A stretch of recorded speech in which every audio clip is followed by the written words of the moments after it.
लड़ाई हो या फिर पलायन की मार, राज्य की बुनियादी समस्या पर आवाम की पुकार। कब दूर होगी परेशानी, कैसे होगा प्रदेश का उद्धार? त्रिवेद सरकार की सोच से क्या बदला है पहाड़? देखिए उत्तराखंड की हर छोटी बड़ी खबर। सुबह 9 बजे, सुबह 10:30 बजे, दोपहर 3:30 बजे, शाम 7:30 बजे, रात 10 बजे, सिर्फ और सिर्फ टीवी 100 पर। तमाशा नहीं, खबर दिखाते हैं हम। एजेंडा नहीं, आवाम की आवाज है अहम। गिरती पत्रकारिता के दौर में भी जनता के विश्वास पर खरे उतरे हैं हम।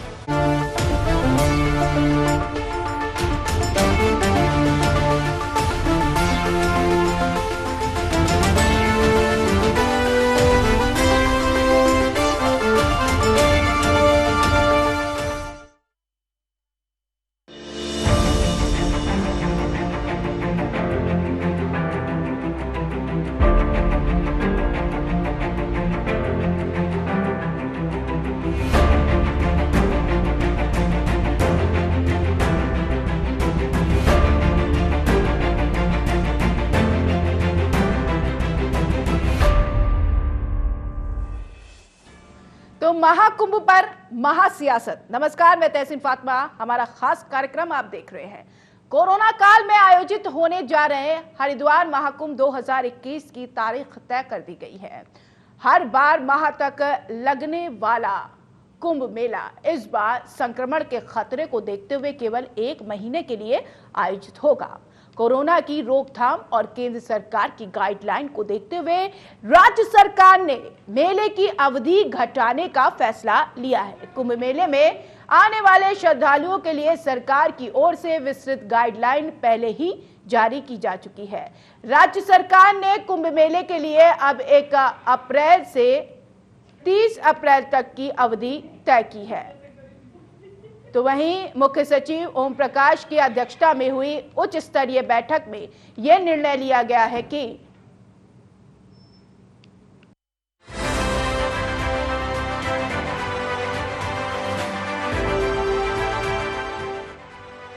हरिद्वार में कुंभ का आयोजन 1 अप्रैल से 30 अप्रैल के बीच होना है। इसको लेकर तैयारियां और तेज हो गई हैं, लेकिन इन सब के बीच सियासत भी तेज हो चली है। कांग्रेस ने सरकार पर आरोप लगाया है कि सरकार की तैयारियां पूरी नहीं हैं, इसीलिए सरकार ने श्रद्धालुओं के साथ छलावा किया। लेकिन बीजेपी कोरोना का हवाला देकर सरकार के फैसलों को सही ठहरा रही है। पूरा कुंभ कैसे कराएंगे?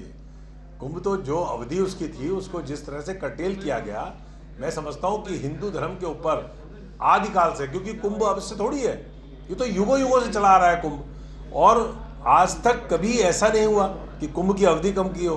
मैं समझता हूं कि तैयारी नहीं थी सरकार की। एक तरफ सरकार कह रही है कि कोरोना उत्तराखंड में खत्म हो गया, कोरोना पे हमने जीत हासिल कर ली, और दूसरी तरफ आप कोरोना का बहाना लगा करके कुंभ की अवधि समाप्त कर रहे हैं। कुंभ की अवधि आपने खत्म कर दी, सारे मुख्य स्नान आपने जो है उड़ा दिए। तो मैं समझता हूँ सरकार की तैयारी नहीं थी, और ये हिंदू धर्म पे और सनातन परंपरा पे और सनातन विश्वास पे बहुत बड़ा चोट है मोदी जी की सरकार का, त्रिवेदी की सरकार का। देखिए, कांग्रेस पार्टी का जो राष्ट्रीय नेतृत्व है, मैं समझता हूं कि राष्ट्रीय नेतृत्व से लेकर के उत्तराखंड के नेतृत्व तक जो उनके नेता हैं सारे कंफ्यूज हैं। आप देखिए कि देश के अंदर 718 डिस्ट्रिक्ट हैं, और 718 डिस्ट्रिक्टों में जिला स्तर तक अगर जो बात की जाएगी तो कितने दिन का कुंभ लगेगा, समय अवधि कितनी होती कुंभ की। आज उन्हीं की सरकार महाराष्ट्र में है, वो लॉकडाउन लगाने की सोच रही है। वहां प्रतिदिन 3000 केस जो हैं दोबारा से कोरोना के आने प्रारंभ हुए हैं। प्रधानमंत्री जी ने कहा था कि अभी भी कोरोना गया नहीं है। कोरोना की जो एसओपी है वो पूरे देश में अभी भी जारी है, और इसको देखते हुए उत्तराखंड सरकार ने अखाड़ा परिषद के साथ जब कुंभ को की तैयारियों को लेकर के बैठक हुई थी, तो उन लोगों से भी बात की थी और ये भी उस समय कहा था कि इस पर जो केंद्र की एसओपी है उसके मद्देनजर फैसले जो हैं समय समय पर लेते रहेंगे। इसी पर सरकार ने फैसला लिया है और कोरोना की रिपोर्टें जो नेगेटिव हैं, क्या है क्या नहीं है, सारी चीजें जो कोरोना की एसओपी है उसके हिसाब से कुंभ को संचालित किया जा रहा है। और निश्चित रूप से कांग्रेस आज जिस प्रकार से आरोप लगाने तक सीमित हो गई है, उनको ये सोचना चाहिए कि कोरोना वैश्विक महामारी अभी गई नहीं है, वो अभी भी जारी है, उसके रोज केसेस आ रहे हैं। इसको सब चीजों को देखते हुए उत्तराखंड सरकार ने जो है इस पर फैसला लिया है और निश्चित रूप से अगर जो फैसले में कोई कंट्रडिक्शन होगा तो सरकार संत समाज के साथ बैठ करके संवाद करेगी। कुंभ के सहारे व्यापारी खोई हुई अर्थव्यवस्था को फिर से पटरी पर लाने का सपना देख रहे थे, लेकिन सरकार के फैसले के बाद वो भी खफा हैं। सरकार को अपनी जिम्मेवारियां हैं, व्यापारियों की अपनी जिम्मेवारियां हैं। व्यापारियों को परिवार पालने हैं, सरकार को सरकार चलानी है। सबसे बड़ी बात है सरकार की जो मंशा रही है, जो जान माल की सुरक्षा की भी रहती है, लेकिन एक कहानी बिल्कुल समझ में आ रही है कि जैसे जान है तो जहान वाली शर्त पर सरकार चल तो रही है, लेकिन कहीं ना कहीं वस्तु स्थिति इससे भिन्न भी है। आज स्थिति ये भी हो रखी है कि लोग आज की तारीख में भुखमरी की कगार में पहुंच गए हैं। कई सरकारों को इन चीज़ तरह से ध्यान भी देना चाहिए कि ताकि जो है आने वाला जो व्यापारी है, जो आज की तारीख में जो ऑनलाइन की वजह से वैसे ही त्रस्त है, उसको कारोबार एक तरीके से बिल्कुल सड़क पर बैठ के करना पड़ रहा है। कहीं ना कहीं कुंभ की आस लगाए बैठा था, उसका मनोबल कहीं टूटा है। सरकार को इस दिशा में कोई ना कोई प्रयास करना चाहिए। कोरोना को लेकर सरकार का फैसला हो सकता है कि सही हो, लेकिन साधु संत ने 1 महीने के कुंभ को लेकर सरकार की मंशा पर सवाल खड़े कर दिए। लेकिन कोरोना जैसी महामारी को देख के सरकार अपनी नीति में हर समय परिवर्तन करती रह रही है। पहले मार्च से बोला था, अब 1 अप्रैल से इन्होंने कहा कि 30 अप्रैल तक रहेगा। लेकिन फिर भी सरकार अगर 1 अप्रैल से लगाकर 30 अप्रैल का भी मेला कराती, 1 महीने का भी मेला कराती है, तो जो संदेश दे रही है, जिस तरह से पूरे प्रतिबंध लगा रही है, जैसे यज्ञ नहीं होगा, हवन नहीं होगा, प्रवचन नहीं होंगे, भंडारे नहीं होंगे, तो ये सब चीज़ें किसी न किसी तरह से एक कुंभ को फेल करने की योजना है। कुंभ को लेकर सियासी संग्राम खड़ा हो गया है। कांग्रेस कुंभ के सहारे सरकार को कोस रही है ताकि जनता को प्रभावित किया जा सके। वहीं बीजेपी केंद्र सरकार की एसओपी का हवाला देकर विपक्ष के सवालों का जवाब दे रही है। लेकिन अब सवाल इस बात का उठ रहा है कि आखिर क्या कुंभ जैसे आयोजन को 1 महीने में समेटना सही है? और सवाल इस बात का भी है कि आखिर क्यों सरकार के फैसले को सियासी एंगल से देखा जा रहा है। देहरादून से साक्षी के साथ मयूर सैनी, टीवी 100 हरिद्वार।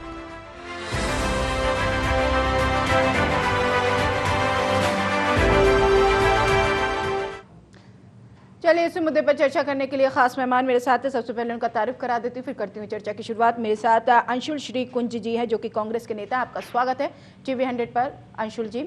अंशुल जी, जब सरकार 1 महीने का कुंभ रख रही है, तो आप लोगों को क्यों लग रहा है कि सरकार तैयारी नहीं कर पाई है? देखिए, मैं पहले तो धन्यवाद देना चाहता हूँ आपके चैनल का जी, जिन्होंने इस विषय पर आज ये डिबेट रखी जी।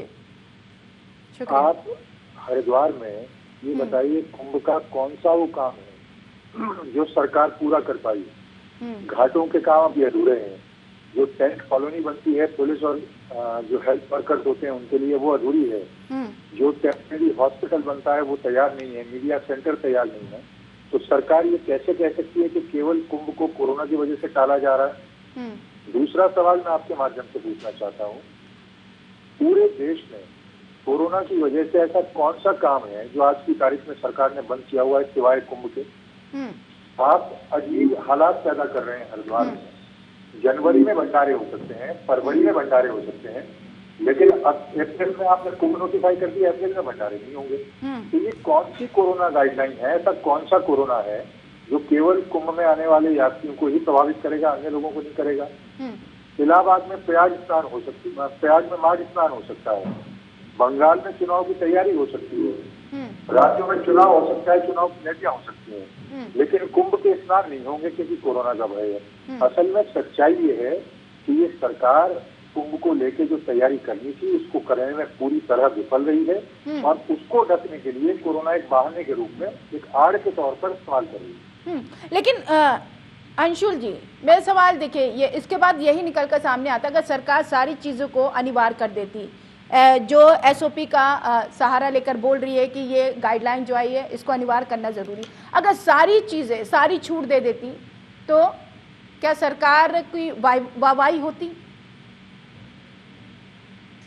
सरकार की पोल खुल जाती, क्योंकि सरकार में कुंभ की जो तैयारियां होती हैं वो अधूरे हैं, काम अधूरे हैं। आप अपने रिपोर्टर से हरिद्वार में पता कराइए, जो हर की पौड़ी पर भी काम जो होने थे वो भी पूरे नहीं हो पाए हैं। अच्छा, तो इसके अलावा और क्या प्रत्यक्ष प्रमाण हो सकते हैं कुंभ की अधूरी तैयारियों के लिए?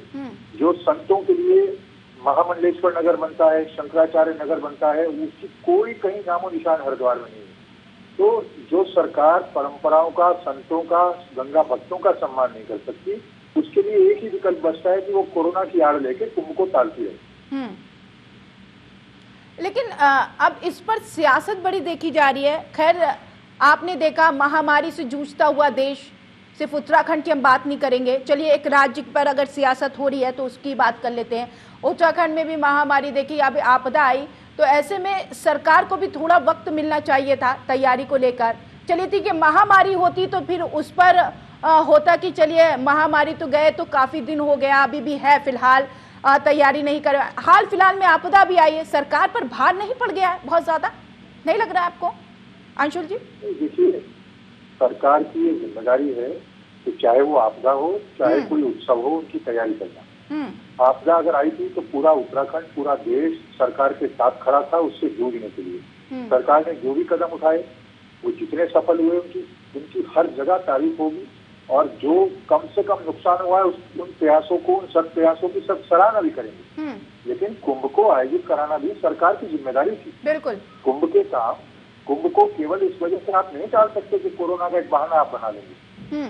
आपने पहले ये कहा था कि 31 अक्टूबर तक कुंभ के सब काम पूरे हो जाएंगे, फिर उस डेडलाइन को आपने 31 नवंबर तक किया, फिर 31 दिसंबर तक किया। अब बढ़ते बढ़ते 4 महीने आप विलंब हो चुके हैं, आपके काम अब तक पूरे नहीं है। लेकिन साधु संत कह रहे हैं कुंभ को फेल करने की कोशिश है सरकार की, आप लोग कह रहे हैं सरकार की तैयारी नहीं है। माने तो क्या माने? क्या आप लोग सियासत कर रहे हैं या फिर सच्चाई बता रहे हैं? नहीं, साधु संतों की वाणी को पूरा देश, पूरी दुनिया मानती आई है। आप उन्हीं की वाणी को मानिए, उन्हीं को सत्य मानिए। वास्तव में सरकार कुंभ को फेल ही करना चाहती है। ऐसा क्यों सरकार सोच रही है? अगर वाकई सरकार फेल करना चाह रही है, सरकार ने कुंभ की तैयारी जो करनी थी वो तैयारी करने में पूरी तरह विफल हुई है, और विफल होने की वजह से कोरोना के बहाने, कोरोना की एसओपी के बहाने, उसकी गाइडलाइन के बहाने स्नान की तिथियों को घटाने के प्रयास में शुरू से लगी हुई थी सरकार। अब कह रहे हैं 1 अप्रैल से 30 अप्रैल तक होगा। कोई सरकार से पूछे कि इस 1 महीने में कितने कुंभ के स्नान आएंगे, क्या तैयारी है आपकी उसके लिए? और मैं दावे से कह सकता हूँ सरकार की जो नीयत रही है ये फिर कुछ दिनों बाद इन तिथियों में भी संशोधन करेगी, क्योंकि तैयारी तब तक भी पूरी नहीं होगी। लेकिन अंशुल जी, क्या सरकार को ऐसी गाइडलाइन नहीं जारी करनी चाहिए थी? ये सारी चीजें नहीं अनिवार्य करना चाहिए था जो एसओपी के तहत गाइडलाइन दी गई है? क्योंकि महामारी अभी कहाँ गई है सर? पूरे देश में कोरोना से बचाव के साथ लोग भी जागरूक हैं, सरकारें भी जागरूक हैं। लोग अपने बचाव के साथ सब कुछ अनलॉक की स्थिति में है। शुरू के 2 माह लॉकडाउन के आप छोड़ दें, उसके बाद प्रधानमंत्री जी ने खुद आह्वान किया था कि अब अनलॉक की प्रक्रिया में चलेंगे। तो अनलॉक की प्रक्रिया शुरू हुए 7-8 महीने से ज्यादा हो चुके हैं। उसके बावजूद एक नए प्रकार का लॉक लगाना, वो भी लोगों की भावनाओं पर लॉक लगाना, जो मेला 12 वर्षों में एक बार आता है उस पर लॉक लगाना, परंपराओं पर लॉक लगाना, ये कौन सी सरकार है? ऐसा तो कभी इस देश में मुगलों ने भी नहीं किया। नहीं तो क्या समझ में आ रहा है, सरकार ने ऐसा निर्णय क्यों लिया? चलिए तैयारी मान लिया, एक तरफ कह रहे हैं कुंभ को फेल करने की कोशिश, यही 2 वजह मान लें सरकार ने ऐसा निर्णय लिया, या फिर कोई और इसके पीछे की वजह हो, या सरकार की मजबूरी हो? वजह स्पष्ट है, सरकार को आगंतुकों के लिए, संतों के लिए जो व्यवस्था करनी थी वो करने में प्लानिंग से लेके और एग्जीक्यूशन तक उसमें पूरी तरह विफल रही है। और जब वो एग्जीक्यूट नहीं कर पाए तो अब उसको ढकने के लिए कोरोना की आड़ ले रहे हैं। तो क्या अंशुल जी, जो यहाँ पर कई बात अगर कहेंगे आपदा की, महामारी की बात कर ले, आपदा भी आई, उसकी वजह से सरकार की मुश्किलें बढ़ गई है, मैनेजमेंट क्या पूरी तरीके से बिगड़ गया है जो सरकार नहीं कर पा रही है, आप ये वजह मान रहे हैं? नहीं, आपदा का उससे कोई संबंध नहीं। आपदा जिस क्षेत्र में आई है वो क्षेत्र यहाँ से 300-400 किलोमीटर दूर है। हाँ। और वो कुछ घंटे की आपदा थी। ठीक है, उसके आफ्टर इफेक्ट दिख रहे हैं हमें। अभी हमारे बहुत ही मूल्यवान इस प्रदेश के लोग उसमें लापता हैं। सरकार और जो हमारे सशस्त्र बल हैं, NDRF, SDRF है, वो जवान उनको खोजने के लिए दिन रात प्रयास कर रहे हैं। उनके सब प्रयास को सब नमन करते हैं। लेकिन आपदा का कोई छाया इस कुंभ मेले के आयोजन पर नहीं है। ये अगर सरकार कहती है तो निश्चित तौर पर ये दूसरा बहाना है कुंभ को टालने का। देखिए, हर बार जो कुंभ होता है 4 महीने का ही होता है, अब की बार 1 महीने का रखा गया। क्या इसका खामियाजा सरकार को उठाना पड़ेगा? क्योंकि संत महंत भी काफ़ी रोष प्रकट कर रहे हैं। ऐसे में आने वाले समय में क्या सरकार को इसका जवाब भी देना पड़ेगा या फिर सरकार की मजबूरी है? सरकारें आती हैं, जाती हैं, लेकिन परंपरा स्थायी है जो हजारों वर्षों से है, वो बनी रहती है। लेकिन सरकार ने अपनी नाकामयाबी से, अपने एक हट से एक इतनी पुरानी परंपरा को तोड़ने का प्रयास किया है। निश्चित तौर पर सभी लोगों की भावनाएं आहत हैं। और ये मेला ऐसा नहीं है जो हर वर्ष आता है। ये ज्योतिषीय योग या आध्यात्मिक योग 12 वर्षों में एक बार बनते हैं। तो ऐसे अवसर को, और साथ साथ कोरोना से ये देश उभर रहा था, अर्थव्यवस्था को गति देने के लिए भी ये मेला एक बहुत बड़ा कारगर सिद्ध हो सकता था। लेकिन सरकार ने, जो लोग आर्थिक रूप से कोरोना के कारण पहले भी परेशान थे, उनकी कमर तोड़ने का काम किया है अपनी नाकामी। लेकिन यहाँ पर केंद्र ने कहा और प्रदेश सरकार ने कहा हम कोई भी जोखिम उठाना नहीं चाहते इस महामारी के बीच, और यही वजह है कि ये सारे नियम, कायदे, कानून दिए गए हैं जो अधिनियम के तहत अगर कोई इस पर अमल नहीं करता तो उस पर कार्रवाई भी होगी। देखिए, इसी वक्त जब हम बात कर रहे हैं, हाँ, प्रयाग में माघ मेला चल रहा है। वहाँ हर स्नान पर लाखों लोग, लाखों श्रद्धालु स्नान कर रहे हैं। वहाँ कोरोना का कोई खतरा नहीं है। इसी समय भारतीय जनता पार्टी के वरिष्ठ नेता बंगाल में बड़ी बड़ी रैलियां कर रहे हैं। वहाँ कोरोना का कोई खतरा नहीं है। देश भर में कोई चीज ऐसी नहीं है जो इस समय बंद की हुई हो कोरोना की वजह से। लेकिन केवल कोरोना का खतरा हरिद्वार में और कुंभ के ऊपर और यहाँ आने वाले श्रद्धालुओं पर है। ऐसी कौन सी मानसिकता इस सरकार की है, ऐसी कौन से सरकार के पास इनपुट है कि कुंभ में आने वाले लोगों से कोरोना का विस्तार होगा या उसके संक्रमण का फैलाव होगा? ये समझ से परे है। ये तर्क जो है ये कुफर्ट है। लेकिन अंशुल जी, आप विपक्ष में कहते हैं कि विपक्ष जब मजबूत होता है तो लोकतंत्र मजबूत होता है। आपके पास आप ऐतराज जता रहे हैं, तो क्या कहीं विरोध भी कर रहे हैं इसको लेकर? सब देखिए, विरोध में तो पूरा कितने गंगा भक्त हैं, चाहे वो हरिद्वार के कुछ संत हों या व्यापारी हों, होटल वाले हों, तमाम लोग सरकार की नीतियों का विरोध कर रहे हैं। पिछले दिनों भी आपने देखा हरिद्वार का बड़ा व्यापारी तबका जो है वो सरकार के खिलाफ था। ये निरंतर कर रहे हैं। As a political party Congress भी कर रही है, हमारे नेता भी कर रहे हैं। लेकिन सवाल ये है कि जो सरकार हट की चादर ओढ़े हो उसको जगाने का काम कौन करे? हमें तो ये आशा थी, क्योंकि इस सरकार में जो नगर विकास मंत्री हैं, जिनके विभाग में कुंभ मेले का आयोजन आता है, वो हरिद्वार के हैं। तो ये उम्मीद थी कि हरिद्वार को 4 चांद लगेगी। लेकिन ये बड़ा हतोत्साहित करने वाली बात है कि ऐसी सरकार में, जब ये कहा जा रहा था कि डबल इंजन की सरकार है, केंद्र अलग बजट देगा, राज्य सरकार अलग बजट देगी, ऐसे में यदि सरकार मूलभूत सुविधाएं जुटाने में विफल हो जाए तो निश्चित तौर पर ये हतोत्साहित भी करता है और कई सवाल सरकार की नीयत पर भी खड़े होते हैं। नहीं, क्या वजह आप मानते हैं कि सरकार तैयारी क्यों नहीं कर पाई? कि क्यों, कौन सी सरकार नहीं चाहेगी, जो पार्टी सत्ता में आई है, कौन सी सरकार नहीं चाहेगी कि उसका राज्य का उत्थान हो, राज्य की आर्थिक जो हालात है वो ठीक हो। कुंभ का मेला अगर 4 महीने तक होता तो व्यापारी वर्ग भी खुश होता, तमाम जितने छोटे बिजनेस वाले हैं, कारोबारी हैं, वो भी खुश होते, साधु संत खुश होते। तो कहीं ना कहीं घूम फिर के बात यही आती है ना अंशुल जी, कि सरकार की एक बहुत बड़ी मजबूरी है और यही वजह है कि 1 महीने की अवधि रखी गई। मान नहीं रहे ये?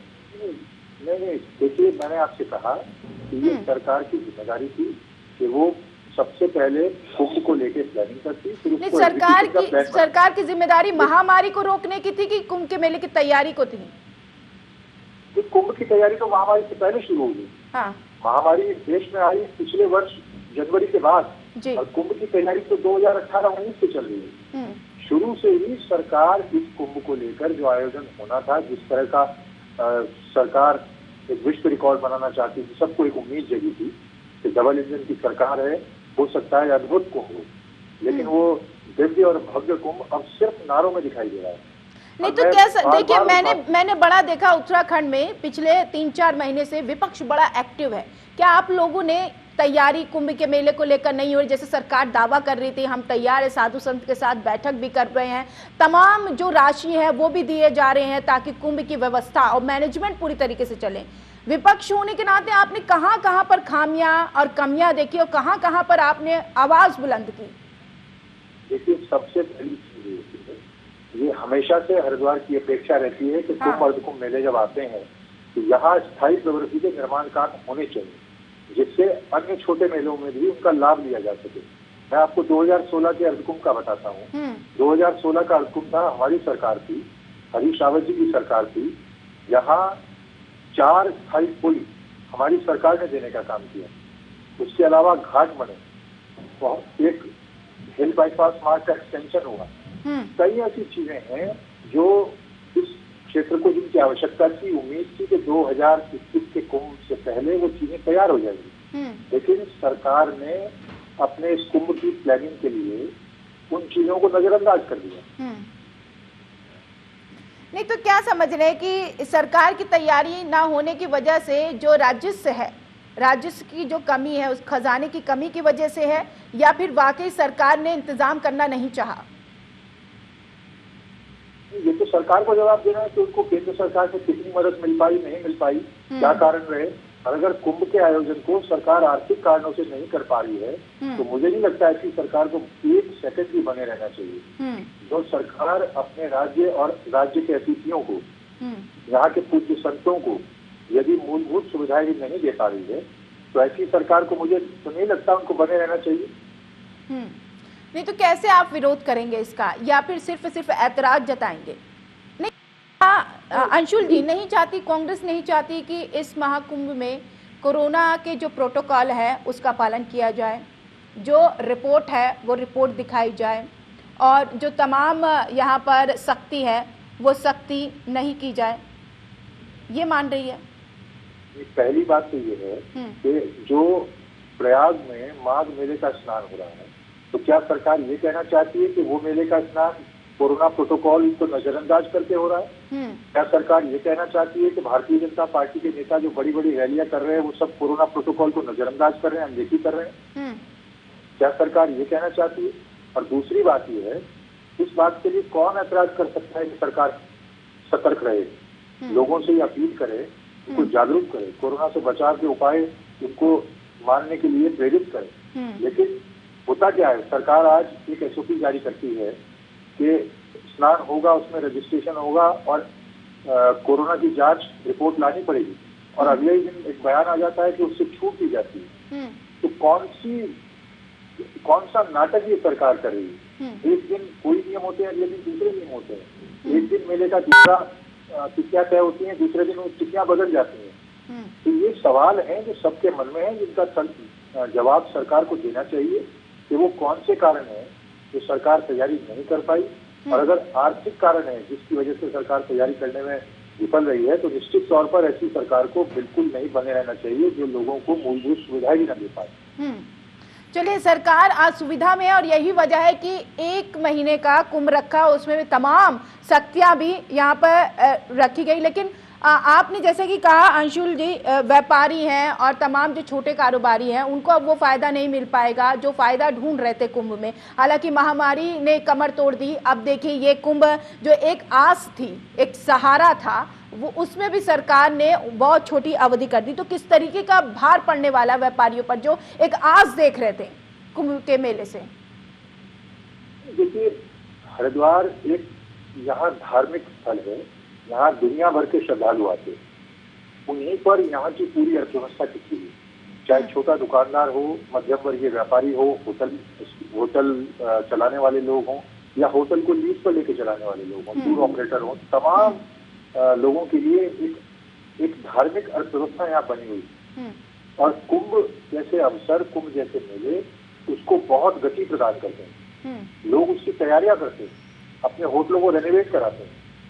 तो ये सब चीजें होती हैं, लेकिन ऐसे स्थिति में जब कुंभ को टाला जाए और कुंभ की अवधि को बता दिया जाए और एक अनिश्चितता हो कि कितने लोगों को स्नान करने आने दिया जाएगा, क्या शर्तें रखी जाएगी, तो निश्चित तौर पर आर्थिक रूप से लोगों को बहुत नुकसान होता है और लोग हतोत्साहित होते हैं।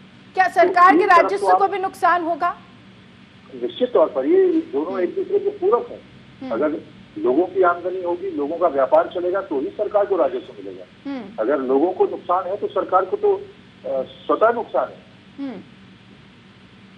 और अंशुल जी देखिए, हाल फिलहाल में कई ऐसी परेशानियां आई हैं, ऐसी चीजें हुई हैं जो सरकार की मुश्किलें भी बढ़ाई हैं और परेशानी भी बढ़ाई हैं और कहीं ना कहीं सरकार को बैकफुट पे भी लाकर खड़ा कर दिया है। हालांकि जैसा कि आप लोगों का आरोप है, लेकिन ये सारी परेशानियां कहीं ना कहीं विपक्ष को फायदा दिला सकती हैं आने वाले चुनाव में। देखिए, वो दूसरा सवाल है, लेकिन सबसे पहला सवाल यह है, जिस प्रदेश की पूरी अर्थव्यवस्था हर धार्मिक पर्यटन पर हो, उस प्रदेश का मुखिया या सरकार यदि उसको बढ़ावा देने के उपाय न करे तो निश्चित तौर पर ये सरकार के लिए भी नुकसानदायक है और यहाँ के लोगों के लिए तो है ही है। अब सवाल आता है राजनीति का कि देखते हैं कि क्या माहौल बनता है, सरकार की क्या नीतियां रहती हैं। उसके बाद फिर क्योंकि चुनाव का वर्ष है तो वो सब गतिविधियां तो एक तरफ हैं, लेकिन कुंभ को देखते हुए सरकार को अविलंब ये प्रयास करने चाहिए कि ज्यादा से ज्यादा लोग प्रदेश में आए, स्नान के लिए आए, यहाँ की अर्थव्यवस्था को गति प्रदान करें और ये जो परंपरा हजारों वर्षों की है ये न टूट पाए। तो आपके हिसाब से कैसी तैयारियां होनी चाहिए थी सरकार की? अब तो बहुत विलंब हो चुका है, क्योंकि 14 जनवरी से अमूमन कुंभ स्नान प्रारंभ हो जाता है। लेकिन सर आपके लिए तो एक बेहतर मुद्दा मिल गया है ना आगामी चुनाव के लिए, सरकार की तैयारी नहीं थी। देखिए, ये धार्मिक परंपराओं का विषय है, ये कोई राजनीतिक मुद्दा नहीं है। राजनीति तो हो रही है ना सर, लेकिन नहीं, सवाल उठाना हमारा काम है, ये कोई राजनीति नहीं है। अगर सरकार अपनी जिम्मेदारियां निभाने में विफल है तो उससे सवाल पूछना हमारा काम है, एक नागरिक के तौर पर भी और एक राजनीतिक दल होने के नाते। लेकिन सर सवाल पूछना और ऐतराज करना और दूसरी बात विरोध करना अलग बात है, लेकिन विपक्ष क्या कर सकता है? सिर्फ सवाल ही करेगा? सवाल तो जनता करेगी ना सर। जब सरकार हठधर्मी हो जाए, वो जिद पकड़ ले, जनता का हित अहित देखना बंद कर दे, तो ऐसी सरकार के खिलाफ सड़कों पर उतरना हमारा अधिकार है। अच्छा, एक महामारी को लेकर एक सवाल था। कोरोना काल अभी भी चल रहा है, फिलहाल ये अंतिम छोर कहेंगे, लेकिन सरकार की तैयारी कैसे देखी आपने? आप सवाल दोहरा दे चुके। कोरोना काल के दौरान सरकार की तैयारी से क्या विपक्ष संतुष्ट था? देखिए, कोरोना के समय भी पूरी पार्टी ने, सभी राजनीतिक दलों सरकार के साथ संकल्पबद्ध होकर इस महामारी से लड़ने में अपना योगदान दिया। जहाँ जहाँ कमियां जो महसूस हुई, सरकार को अलग अलग मंचों पर, चाहे वो मुख्यमंत्री जी के माध्यम से हो या प्रशासन के माध्यम से हो, सब लोगों ने अवगत कराया।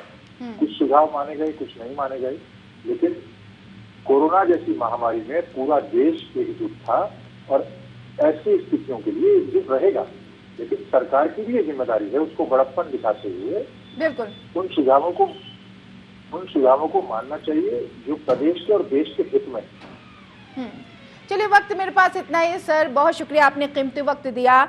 अंशुल श्री कुंज कांग्रेस के नेता हमारे साथ थे, और कुंभ की जो अवधि घटाई गई है, यानी कि 1 महीने के लिए की गई है, उसको लेकर हम चर्चा कर रहे थे, क्योंकि उत्तराखंड में बड़ी सियासत देखी जा रही है कुंभ मेले को लेकर। हालांकि सरकार की तरफ से पहले से ही तैयारियां जोरों शोरों से थी, लेकिन विपक्ष का कहना है कि सरकार की तैयारी नहीं थी और यही वजह है कि कुंभ की अवधि को घटाया गया। हालांकि यहां पर बीजेपी कोरोना का हवाला देकर इस फैसले को सही मान रही है। हालांकि केंद्र की तरफ से जो एसओपी जारी किया गया उसमें कई गाइडलाइन दी गई है, और सबसे ज्यादा गाइडलाइन कोरोना प्रोटोकॉल का है, जिसमें आपको कोरोना की रिपोर्ट दिखानी होगी, सोशल डिस्टेंस का पालन करना होगा, और साथ ही साथ यदि कोई भी इन सारे प्रोटोकॉल का पालन नहीं करेगा तो आपदा प्रबंधन अधिनियम 2005, महामारी रोग अधिनियम 1897 और आईपीसी की धारा से कार्रवाई करेगी यहां पर प्रशासन। तो ये सारी चीजें हैं। फिलहाल इस खास कार्यक्रम में इतना ही। आप बने रहिए टीवी100 के साथ। नमस्कार।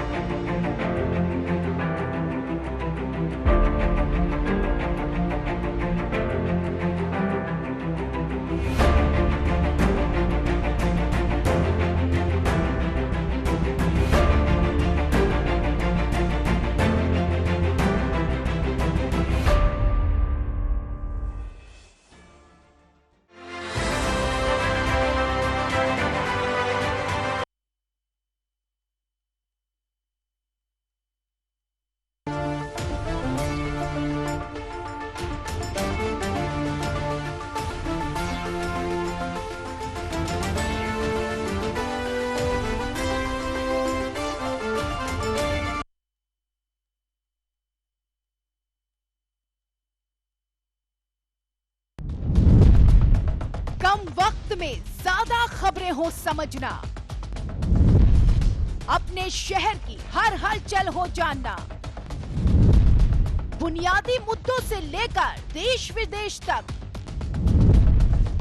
चुनावी समीकरण से सत्ता परिवर्तन तक,